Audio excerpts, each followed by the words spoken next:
And she goes, crazy story. Did you used to have this company over here clean your offices? I said, I did. And she said, that person who cleaned your office was the first person that we ever reached in this city who was rescued from sex trafficking. And I remember thinking, sex trafficking in Gainesville? What do you mean? I've heard it happens over in Asia. It happens over in these poor countries. No, it happens here. You mean like in the US? Okay, yeah, like Las Vegas, Miami. No, here. In Gainesville? Are you kidding me? Like, this is my city. And I just realized that most of our life, we just walk around with blinders on. We don't really actually want to know what the brokenness is. God has positioned this business for something greater. As we live that out and be that authentically to the world, authentically behind the scenes, and then authentic in public, I do think that is where the sweet aroma of Christ begins to be so beautiful. So the person who feels paralyzed with all the brokenness that we can see, I have felt that so many times. One speaker in my life along the way, he said, do for the one what you wish you could do for the many. Do for the one what you wish you could do for the many. Bold visionaries, faithful disruptors. Some call them crazy, but they are called to create. Under his power, for his glory. The Faith Driven Entrepreneur Podcast. Hey guys, welcome back to the Faith Driven Entrepreneur Podcast. What a joy it is to be here with you from the Hope Center. There's a new office space for Faith Driven Entrepreneur and Faith Driven Investor here in the Hope Center. It's a collaborative office where about 70 different ministries call home here in Dallas. And we are thrilled to be a part of this, to be connecting with other friends in the movement that are making a difference. And that's one of the themes of today's episode, is as we think about faith-driven entrepreneurship and the journey that God has us on, oftentimes we talk about the difference that we can make inside the walls. And yet sometimes God's calling us to a fight outside the walls. And it might be one of those fights that's so big, so unexpected, and it's tackling some of the big challenges and the problems in this world. And we might think that's for somebody else. But today's episode is saying how we can get involved, how we can take that faithful step, how we can look into the story that God's already been writing in our own journey, the brokenness maybe that's all around us, saying, yes, we can join this fight together and we can do it with other faith-driven entrepreneurs. So let's listen to this week's story. Let's push into creative. So when you're talking to creatives, there's one thing that I think we like to talk about is like, man, messaging that like resonates, messaging that cuts through.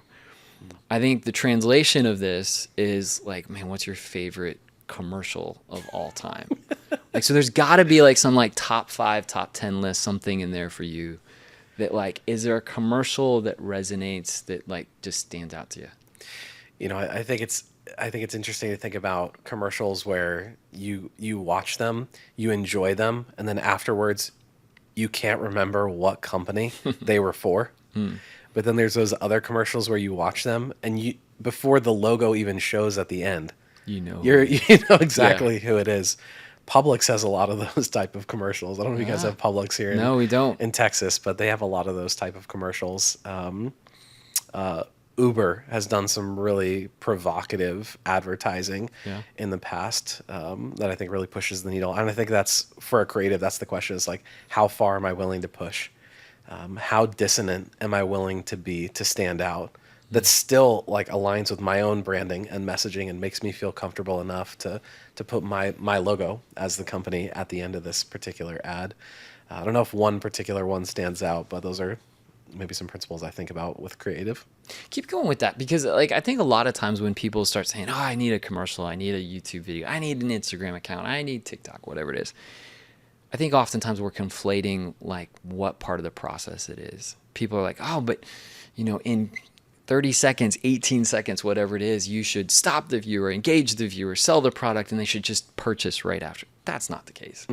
How do you see ads, YouTube videos, stuff like that, the short stuff that stop people? Well, with an ad nowadays, you only get a few seconds before it's skip the ad anyways. So there is, I think, a certain degree of which it's like, where is the hook? How soon does that hook happen? What is the hook that's good enough to get me to continue to watch that? Past when that button shows up, skip the ad. What would compel me enough to not press that button? That's a very short period of time. So for me, I think there is a point to that of what is the hook? How soon can I make that happen? But with the reality still that like multi-channel exposure is how that happens. I think for me as a creative, like production quality is such an interesting question because all the creatives in the room want to have the best production quality. But then when I get the user generated content, the iPhone video with a personal story, I'm like, oh, this is intriguing. I'm curious what this is. Production in today's marketing economy has this interesting potential backwards effect where if it's overly produced, sometimes my trust actually goes down. Yeah. That is really challenging as a creative that wants to have everything with all the Shure mics and all the best video cameras set up and all the lighting perfect. That challenges me. You know, I love that because years ago, I mean, any team you're leading, anytime you're managing, you're always kind of wondering like, hey, did they engage with it? Did they listen? Or are they just jumping in with feedback without even kind of going through it? And I found myself intentionally misspelling words to see if like people would follow. And I still do this to this day. Like I still work that in there. It's like, hey, I intentionally misspelled this, but it's a tripwire to see if somebody's really engaging kind of with that messaging. But I think now we're taking it even further to your point. You can't just use it as an internal tripwire. You got to start thinking about this externally to say, almost like, how do I show like weakness or vulnerability and maybe a messaging? Maybe it's typos and glitches on another level to show that this is human. Wow. I won't judge you anymore when I see a LinkedIn post. I'll just be like, this was strategic. There you go. This was strategic. I like that too, because that's a lot of shielding for you. If you do make an error now, everybody gets to forgive you for it. At FDE, That's really what that was about. We were just dropping that as a little bit of cushion. At FDE, there's two things that we talk about all the time. Trust and awareness. Any organization in the entire world, I don't care what they do, they only need two things to be successful online. They need awareness. People know that they exist. And then they need to build more trust than the competition, unless they're swimming in some wildly blue ocean in which there's no competition. But even for them, the biggest challenge will be awareness for a product or service that is offering a new solution that people don't know exist. And then to the people who find them, again, the issue of trust is still just as relevant to go, I know you've never heard of this product or solution before. You have a problem that you've never imagined could be solved. Now I'm offering it to you. Trust me, it's worth the purchase. Awareness and trust are the biggest things that people need to have. So flip those, because I mean, it's awareness first, trust second in the order of things today. We say at FDE that without awareness, trust has no platform. And without trust, awareness is wasted energy. So in either case, they're just as equally important. I think people want awareness all the time. Like, well, I have enough trust. If people just knew, if I could just get more traffic, if I could just get more followers, then we would be fine. And for us, it's going, okay, yes, but those are two levers that have to be pulled at the exact, they're two cogs that have to be connected or the system won't spin. That's good. So what are the tools when we think about this, like as a faith-driven entrepreneur? Because like we've wrestled through this when we think about, you know, everything what you just talked about. You're like, man, there's this passionate message of living intentionally, this life that's flowing alive, living forward in your faith. You're like, man, what extreme would we not go to build that awareness, to break through that noisy kind of space? And when I think about that, though, it's like, man, we're not going to be the shock jock radio side of things, but we're also not going to probably be the boring things that we might be driving past stop signs at 75 miles an hour. What are the tools in between that you think as a faith-driven entrepreneur that we need to be thinking about? How do we be winsome and provoking? How do we stop people? What are those tools that we can use in our belt to stop people in that awareness part of the journey? Two words that come to mind for me are excellence and authenticity. I think when I started my company, I thought that being a Christian entrepreneur, being a Christian who owned a business, meant that I just did really, really great work with excellence. And I remember the first time I ever built, even the first website we ever had, and my wife and I had this conversation at the beginning. Will there be any place on this website where the name of Jesus appears, even if it's white text on a white background? You know, and it's like, will that be anywhere? Will there be a Christian fish somewhere on the website? And we just decided, no. We're going to do great work with excellence, and that's going to be enough. The truth was, multi-years into the company, I never built a logo, designed a logo, built a website in which somebody came up to me afterwards and they were like, what must I do to be saved? This is so good. Yeah. I don't, maybe I'm not a good enough creative to make that happen, but that was insufficient. I just remember learning a Martin Luther quote along the way where he said, you don't have to put a Christian fish or a Christian logo on a shoe to be a Christian shoemaker. You can do it with excellence, and that pleases the Lord. But I think that answers the question of my work. My work is good enough. I pursue an excellence that honors the Lord, but I think it's insufficient as a faith-driven entrepreneur.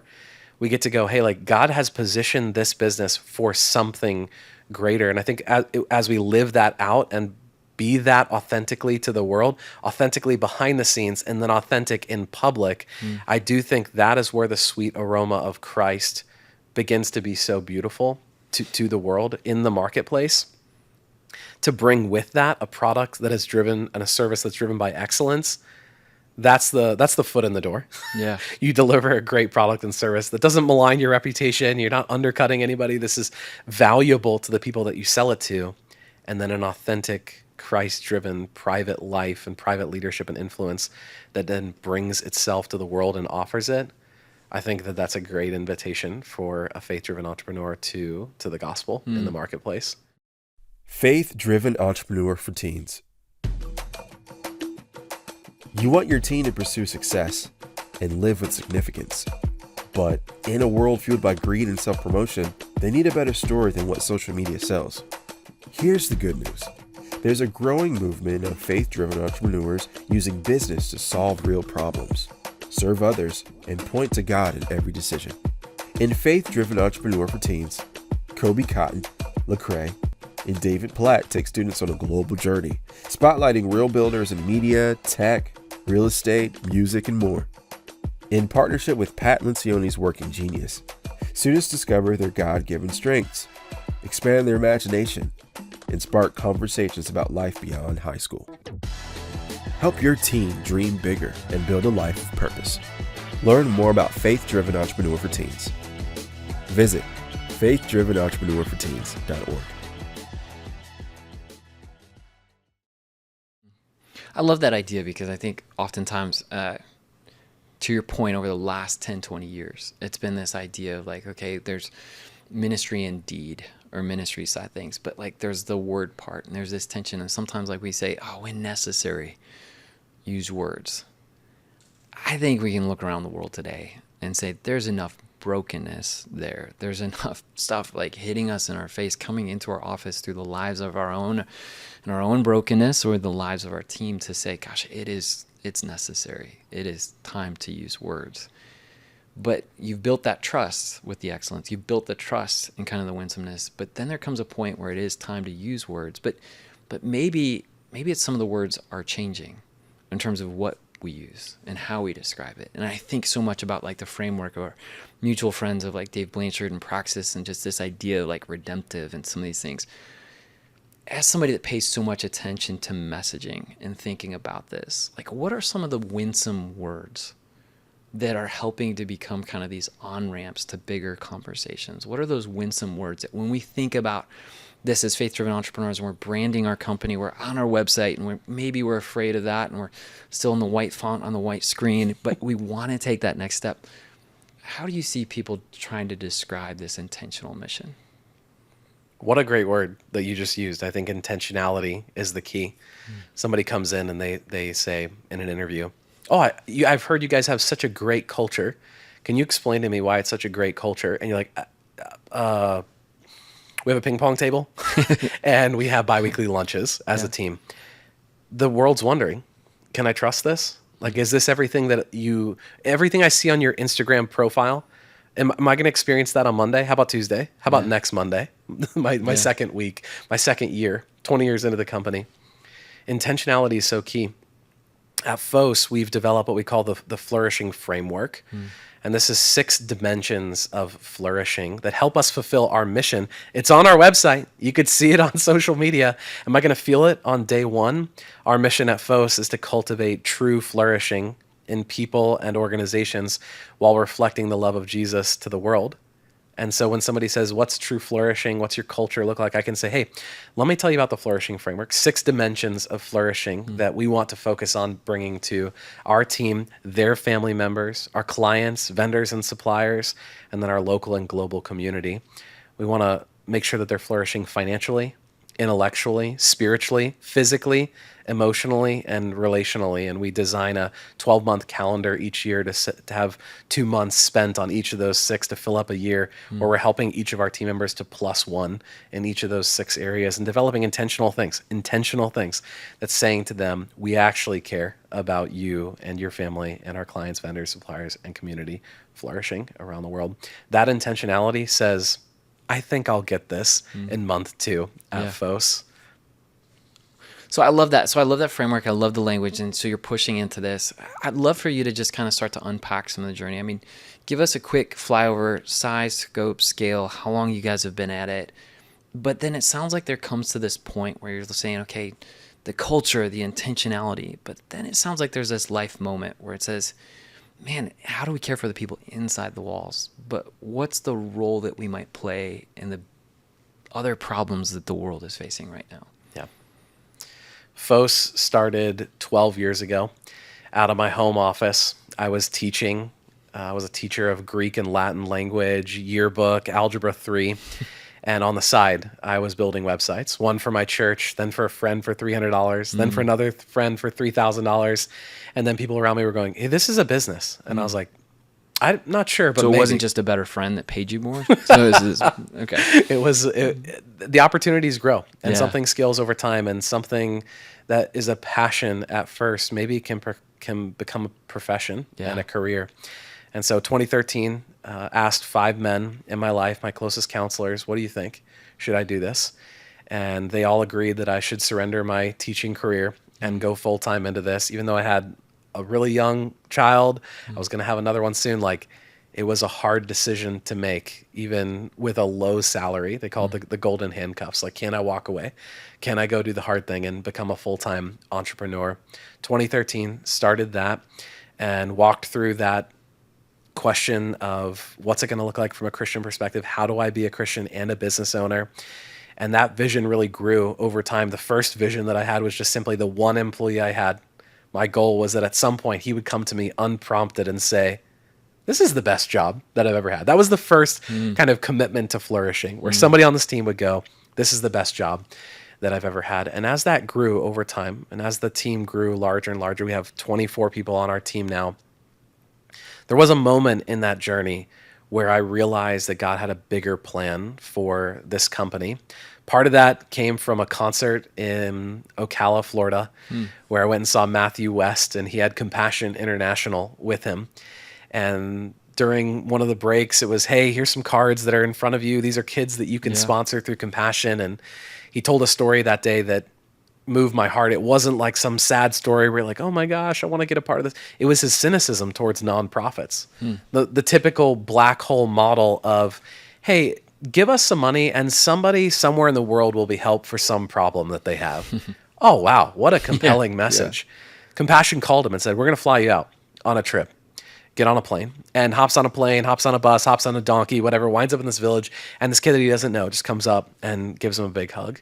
And the Compassion guide who was with him said, if you give us $42 a month, you can sponsor this kid. You can write this kid, Julio, letters. You know his name. You're going to get pictures of him. You can write him. And I was like, this is a really compelling way to think about sponsorship. And so checked out that night with a kid, went to the register, gave the FOS credit card to the person attending. And over the next few months, seeing those charges come in and trying to figure out in QuickBooks, where do you account for that one? Yeah. How do I categorize this? Yeah. There was a moment, I think, where my eyes were open to what stewardship meant. It was a very simple idea. As I would go and categorize this to charitable contributions, there was a moment where I said to myself, I can pay this bill because I have money in my account. And the stewardship mindset was, well, actually, I've been given money in this account so that I can do something with it. And it was that very simple idea that convinced me I am a steward. God's given me not just finances, but a team, a company, people, assets, resources that he intends for me to, like a river flowing through, give it out to somebody else on the other side. And I made a commitment at that point. If we ever grow as a company, we will grow our impact equally, because if God's going to give us more resources, he intends for us to do more and more with them. And I think from that came a journey towards purpose and creating a culture and blessing people internally and externally. I love that. I love how, like, even what you highlighted is there's been traditional ways that things have been presented to us to get involved that, you know, we're immune to. Maybe if I were dare to say the words, we've been inoculated to. I mean, we talk so much about, you know, vaccines and other things. There's the inoculation concept comes true to us maybe in our health, but we don't realize how it affects us in messaging. And that if we've heard a message presented one way or one time over and over and over again, we've put it in a box. I mean, I think about it like the word generosity. Are you generous?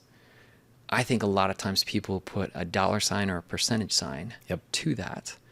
And they don't see it from a lifestyle framing and a mindset framing, that we've conditioned it to be a number. And that's not bad. Let's not take anything away from it and how we can measure some of those things. But we put these messages in boxes. I love the fact that God uses new messaging, new ideas of somebody's journey to get your heart, who spends so much time in messaging and thinking about that. It's fun seeing how God kind of speaks in those ways. Messaging is such a tricky thing because on the one hand, it can be extremely manipulative as well. You work so hard on a message that you work so little in private to actually be.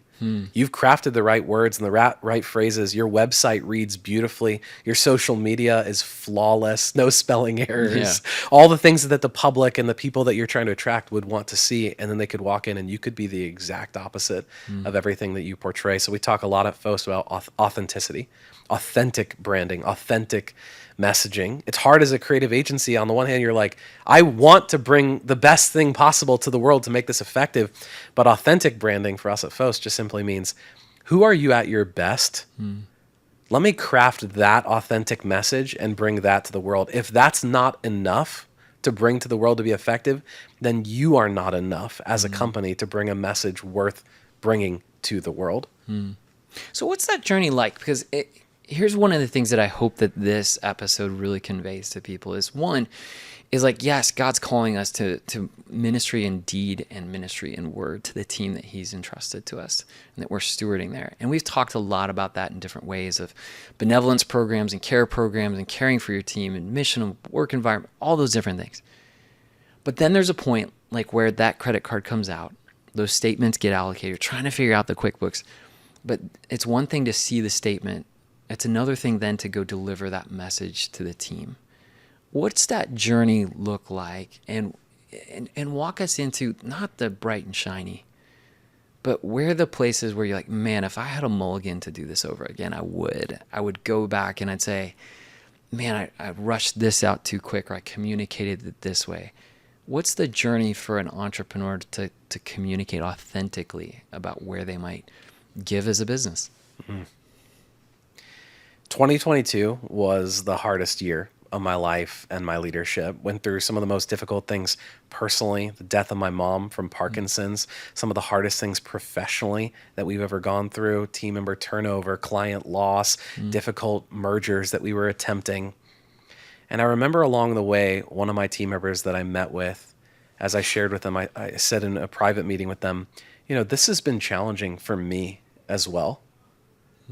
And she said to me, wow, that surprises me to hear.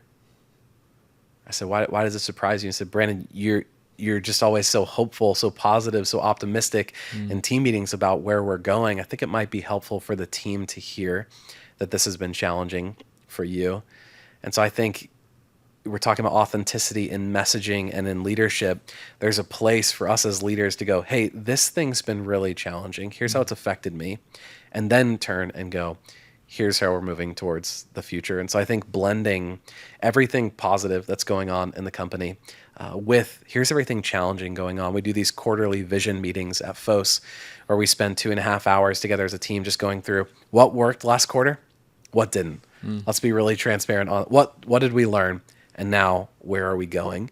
And I think a lot of that came from learning we can't just bring a message of hope and impact to our team. We also need to bring a message of authenticity in ourselves and our leadership as well to the team to really connect and build trust. So what's that like when you start then talking about sponsoring kids? I think the journey, it starts there, but it builds on that. Talk about like kind of how that journey went from, hey, that first step to like, okay, what is the unique place that we feel called to give to? Yeah. That night when I chose to sponsor a child with compassion and we made that commitment over the next few months, like if we're going to grow our impact. There was a moment where I threw out to my leadership team years later this growing vision. We had sponsored one child for every single team member at FOS, and we were having regular letter writing sessions where we'd get together as a team and write letters and draw pictures to our kids and then send them off with like a birthday gift or something like that. And there was a moment where I was like, maybe it's something bigger. And I threw out to my leadership team, I said, hey, what if FOS was actually an instrument for launching North Central Florida's first ever sex trafficking safe house? And I just remember them laughing as they took out their pen and went, visionaries going vision. And they wrote it down on a sheet of paper. Maybe one day, that'd be cool. And a year later, God allowed us to be a part of that and fund the first ever sex trafficking safe house for North Central Florida. Within a month, all the beds were full. And within months and the year to come, we would see people even graduate from those programs and get into a safe place. And I just remember when we handed the key to the executive director of that nonprofit and I dropped it in her hand, there was a moment where I said to myself, like, maybe I'm dreaming way too small about what God can do. And so we reset this vision. We want to launch 5 care centers around the world. Then a year later, we had already done another 3. I was like, okay, time to reset it. I was like, let's go crazy this time. We're going to launch 30 care centers by the year 2030. And 2 weeks ago at FOS, we launched our 37th care center 5 years early, completing that vision. But to be able to bring that to a team member and say, hey, I want you to know your work accomplishes this. At FOS, I call myself the Chief Purpose Officer, that my number one job at FOS is to help our team members understand that their work has purpose. One author along the way, he described an uppercase P purpose and a lowercase p purpose. Lowercase p purpose was understanding like, I do work and it helps somebody around the world. I bang on this keyboard, I click on this mouse, and somebody's helped by my work. Uppercase P purpose is understanding like my work and the company that I work for and the work that it does and the profit that it produces allows me and this company to bless people around the world. I think one of the most important jobs of executive leaders is to help their team understand lowercase p purpose, your work means something, and this company and what you're a part of is starting a movement around the world. So the problems of the world can sometimes feel daunting, right? I mean, we can flip on any X or social media feed or whatever it is, and we can be inundated, if not overwhelmed. I think information years ago was so scarce on so many of these problems, and yet now it's so overwhelming it paralyzes us, and we become consumers, we become inoculated, we become immune, but we don't find that foothold to take that first step. What was it for you that said, hey, this anti-trafficking thing, this is where we're going to war. This is where we're going to fight. How did you get to that? Yeah, to the person who feels paralyzed with all the brokenness that we can see. I have felt that so many times. One speaker in my life along the way, he said, do for the one what you wish you could do for the many. Do for the one what you wish you could do for the many. I think our generosity that we bring with time, talent, treasure, and the truth of God that we've been entrusted with, eventually we just have to say yes to something.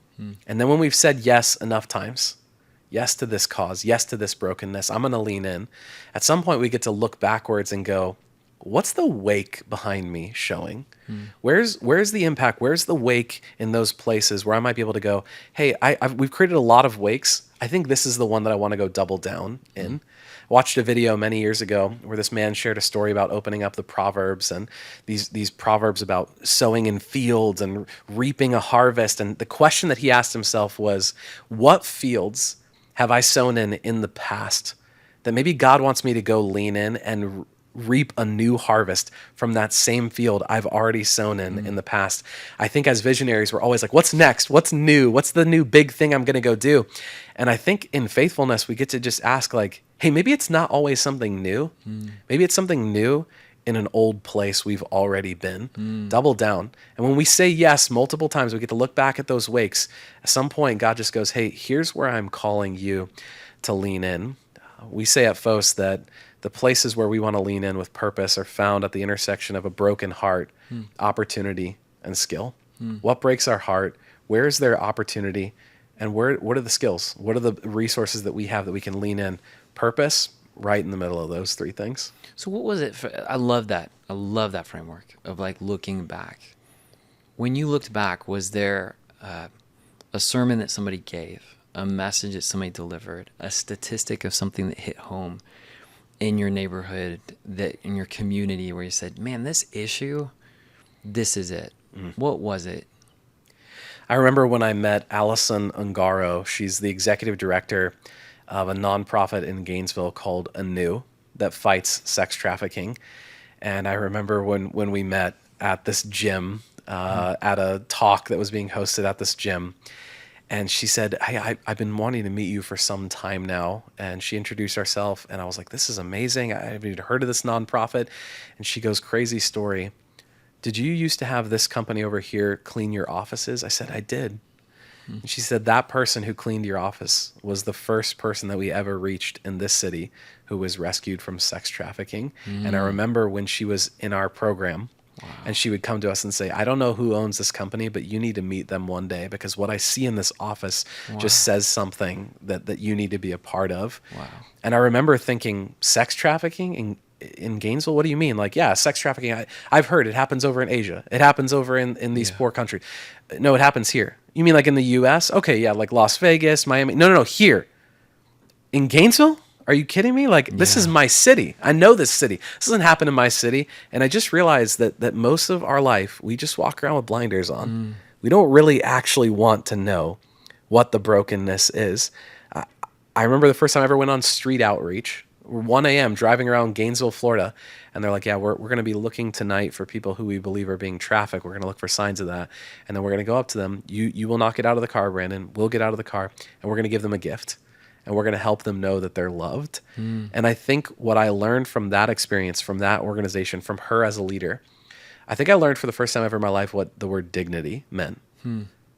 I don't think I could have defined that well several years ago.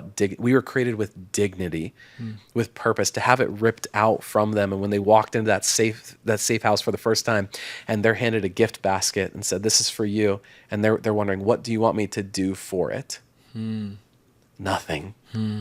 This is just because you were created in the likeness and the image of God, and you have dignity. I think learning what that word meant, learning that dignity could be stripped from somebody, but then equally handed back to them so they could see that they were created with worth and value and dignity and purpose, was really compelling for me to say, maybe God has something for us in this work.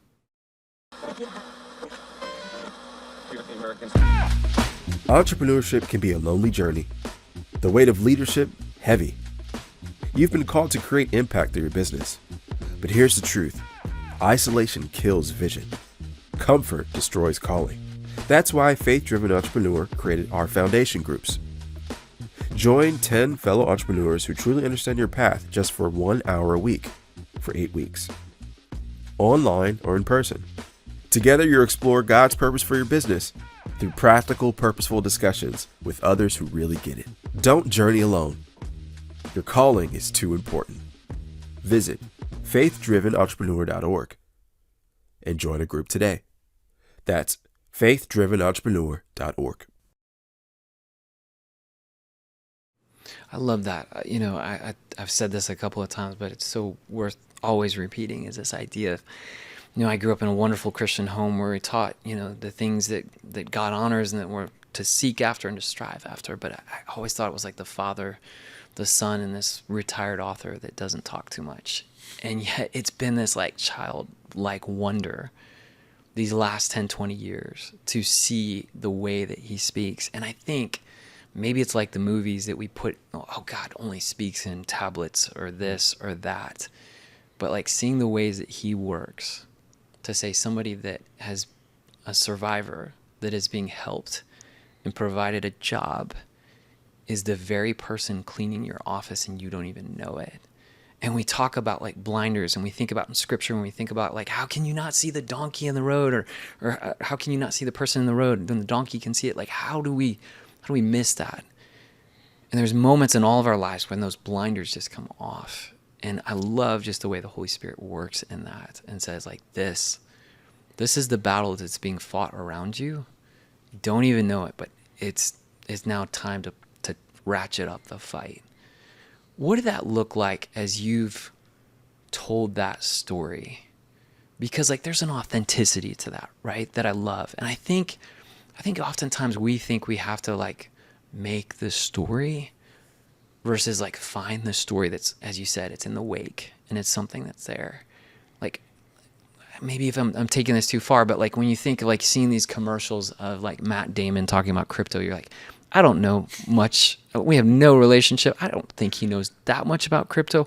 It feels like something he's selling. And everybody's searching for something authentic. And when we think about anti-trafficking and you sit down with somebody like, Tim Tebow, and you hear him having a similar encounter with his dad and his journey, it's authentic. What is that like when you say like, man, guys, this is the fight we're going to rally around as a team? How do you share that message? How do you share that story? And what's the reaction been like with your team? I have been convinced, and I don't think it's just because I'm a marketing guy in this field and in this industry. I have been convinced that we are called to steward stories. But the truth is, I don't think that comes all that naturally to me. Like I have to sit down and I have to think about, and I have to journal out, even if it's just bullet points. Like here's where I see God at work right now. There's a little sticker that sits at the headboard of my bed that I can see when I get in at night. And it's just this little white sticker and it says story worthy. And it's a question for me of like, what was story worthy about today? I love that. I was convinced a few years ago as well, though, that when we've been given a story that's good enough, a passion, a purpose, whatever that may be, this is probably the galvanizer in me. I get that. But I think there's a place to go. If you have something that's good enough to chase, maybe you have something that's good enough to share. And when we take that story that's been good enough for us to chase and go hard after and go, here's what God's doing in my life. What we know about generosity is it's contagious. Yeah. And as we've gone, hey, here's what God's doing. Would you maybe want to be a part of it? We've seen people all over the world raise their hand. When we started that goal of 30 care centers, I thought to myself, I don't know how we would ever make this happen. And as we've gone and said, hey, yeah, actually, we've started a few care centers. Here's what God's doing through them. Here's how it's impacting people in extreme poverty and sex trafficking. Would you want to be a part of it? People are like, yeah, I'm in. We started a donor-advised fund through the National Christian Foundation called the Safe Global Fund, Strategic Alliances Fighting Exploitation. And we've just gone, do you want to be a part of it? You can give to this, and as soon as we have enough money, we'll go launch a care center. We can co-launch that together. And we've had leaders across the world say yes. And in surprising ways. I had a guy on LinkedIn recently. He saw a post that I made about launching care centers, and he just DM'd me and said, can we talk?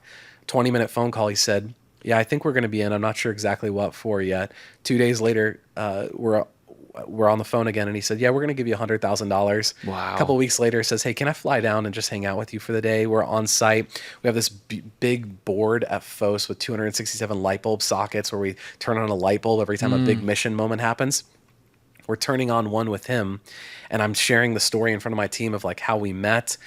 And he goes, actually, I had an update to that. We decided to fund 5 care centers. We're going to be $150,000 for all these things. And that was after months of me going, Compassion gave me 5 care centers launch. I'm not sure how we're going to get them funded. And God provides this guy out of nowhere who just says, hey, like, you've been faithful to share something.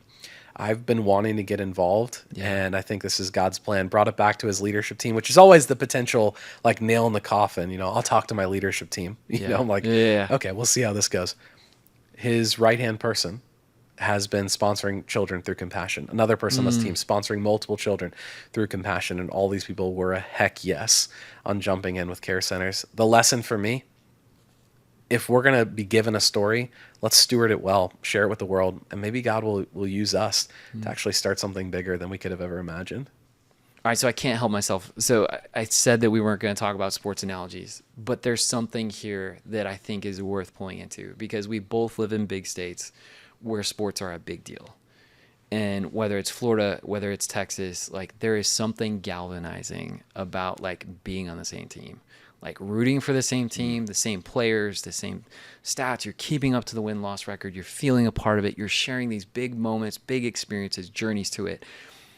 I think that's a missing thing when we talk about solving big problems. Is I think that the church, what should be the most connected body in the world, is so disconnected. We don't know what's happening. And yet when we come together, just maybe we can get as much or even more fired up about those wins, those light bulbs, instead of what a bunch of 18-year-olds did for 60 minutes on the football field. And just saying, what does it look like to really like be in battle together? I want you to come back to that and say, like, what's the potential from that business owner that called you up? And we just heard it, but like, where could this go? Yeah. If like as business owners, as entrepreneurs, we got on the same teams, solved big problems together. I wrote a book a little over a year ago called "It Is Not Your Business to Succeed."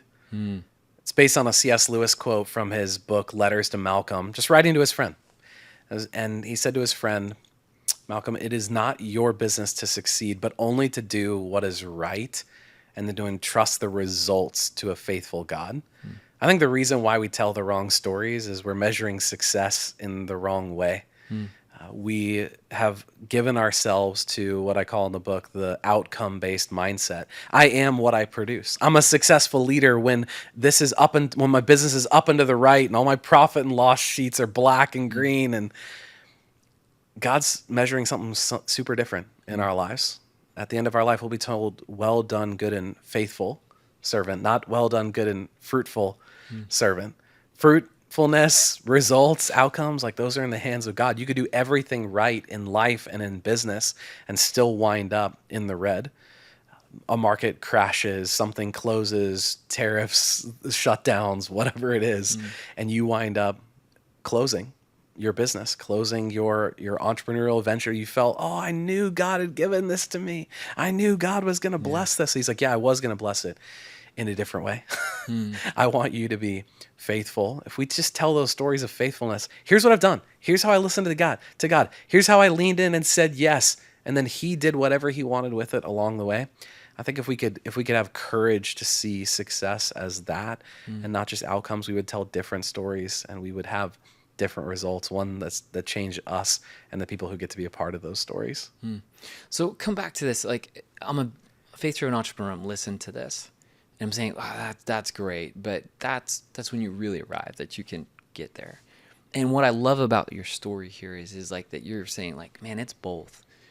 It's putting on the table in how we operate our business, but it's also putting on the table with what we do with the proceeds, the margin, the profit, however you want to slice it, of the business. And so it's inside and outside. It's not an either or, it's a both and. But I want you to just kind of give context to like, what if I'm a faith-driven entrepreneur and I've got, $50 a month, I can get involved in compassion. If I'm looking to say, man, I'd love to be a part of one of these care centers, like what's put flesh on that? How much is it? What does it take? What happens with one of these care centers? The faithful, faith-driven entrepreneur just simply says, whatever I have, time, talent, treasure, the truth of God, I put it all on the line for Jesus. I'm in. Jesus, just use me. And I think putting flesh on a plan for strategic ministry also just looks like, hey, sit with your team today at lunch. Listen to what's going on. Take a few people out. Figure out what's going on in their life. Where can you lean in and be a gospel light and an influence? We love doing big things. Oh, I'd love to launch this care center. Oh, I'd love to give $50 billion next year to this cause. That'd be great. Yeah. Say yes to that as well. But say yes to your executive assistant who's struggling. Say yes to their family member who's in the hospital, and you could go visit with them and pray over them and read scripture at their bedside. Those are such beautiful moments that we get to be a part of as entrepreneurs.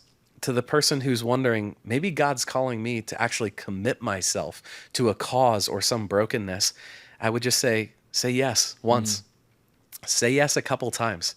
What is engaging your team? Which one of the initiatives have they been like, oh, I'm so excited to come into? I've been telling my family about this, versus like, oh yeah, we did this thing. They're like, forget it. Yeah. What are the things that's firing up your team? What's firing up you? Yeah. I sat down with an entrepreneur in my life this week who's jumping in on a care center. He told me their culture is flourishing more than it ever has in the history of the company. And all because he raised his hand and he said, I'll go launch one. I'll launch one in the Philippines, where we actually have team members who work for us there, and we can share with them the impact that we're having in their company. I had another one do it in Mexico for the exact same reason. And he just shared with me, I wonder if these care centers are enough of a reason for me to keep saying yes as an entrepreneur in the hard times. That's a leader who's leaned in and said, I want to exist and I want to keep going for something bigger than just my next big house, my next big distribution check. I'm going to use everything that I've been given for the Lord to bless people and to engage my team, which is just as equally important to me as a faithful entrepreneur. Gosh, that's powerful. I love that. I love that perspective. So as we come to a close here, none of us can do this alone. We're huge fans of what Mike and the team at C12 is doing. Just talk about just the role that community has played in your life to thinking about these things and having these plans. I do these monthly daddy date nights with my son, both of my two sons, 16-year-old and 13-year-old. My 16-year-old, now they're called Man School since he turned 16. So monthly Man School, monthly daddy date nights with my younger son. And on those, we just get to go out, do something fun, have a meal together, and I always have something intentional that we're going to talk about. On one of them with my older son, we were talking about community. And he's definitely, I have just a few close friends. That's good enough for me. And I said, man, I'm so grateful for that in your life. I just want you to know what community looks like for me. And I just started unpacking all the onion layers that surround me with community. I was like, son, I have to have all these just to be healthy in life. I have my family, you guys, my wife. I have friend groups. I have my connection group. I have my C12 group that I'm a part of. I have this other entrepreneurial group. I have this marketing forum that I'm part of, all to just keep me healthy and sane. I think that community is such a big thing. For me, C12 has been this beautiful one where I think as entrepreneurs, we can walk home and expect that our wife is going to be on our board of directors and she's just going to get it. She's going to get it. Hey, how was your day? Boom. You unpack all these difficult revenue things, financial things, org things, op things. And she's just like, wow, that's a lot. Yeah. I think for me, I learned I can't expect my wife to always be that. She wants to be everything that I need in my life. But I remember the first time I ever walked into a C12 group, and it's all these entrepreneurs struggling with the exact same things I am. And I was just like, wow, these people get me. And that's the key word. And so I think as an entrepreneur, how do we surround ourselves with a community? How do we get involved with groups like FDE Groups, where it's like, these are entrepreneurs who get it, not just on the business side, not just on the revenue side, the sales struggle side, the ops struggle side, efficiency and profits. Oh, they actually get this thing that's also going on in my heart where I'm wondering, how might God use my business as a ministry? To have both of those in the same room and to go, here's how I've done it. And you're going, that's beautiful. Yeah. If I could only steal, I'm just going to steal. And I just try and look for people. I'm going to steal this from you, steal this from you, steal this from you. Yeah. And with all those things comes a plan where God's like, here's the beautiful, unique thing that I've given you to go and steward for my glory and the good of other people. Community, such an important part of that journey. So good. So good. So grateful for the way that, God has just brought alive this story and how you're authentically living this out. Just so grateful it worked out to be here, to be together. So Thanks for being a part of this. Dude, such a joy. Thank you so much for the invite. Friends, as you're listening to this, we always love to leave you with the next step and just a challenge of saying, hey, don't be a consumer. Don't be inoculated. Don't sit on the pews. Don't sit in your chair and just get stuck there. So here's my challenge to you. This message is not about an either or. It's a both and. But hopefully you've heard over the past years of this podcast talking about ways that you can be intentional with your team. What I love so much about today's journey and today's story is it is this idea that the problems of the world are overwhelming, and yet God might just have you in a place to take a first step. Maybe it's the neighborhood you're in, the person you're cleaning your office, the cause that's in your city that you'd be shocked to find out the brokenness that it's causing. And it needs warriors, and it needs people willing to step into that fight, to have a battle plan to get engaged. So if you're wondering, what is that for you? Check out this new website, Solving the World's Greatest Problems. That is a journey. That's a place. It's a destination. We hope that we can share all of these problems and make the complex accessible and find ways that you can build, that you might invest differently, and that you might give differently, and do it on the same team with other faith-driven entrepreneurs and faith-driven investors. And so in the coming months, we're even going to have these collaborative giving funds, much like what you heard about today, where you can pull resources, and whether it's one of these rescue centers or whatever it might be that God's calling you to, that you can celebrate the wins and doing it in this joy-filled adventure together. Always great being with you. Look forward to seeing you next week. Come for content, stay for community. Join a faith-driven entrepreneur group online or in person. No cost, no catch. Visit faithdrivenentrepreneur.org. That's faithdrivenentrepreneur.org.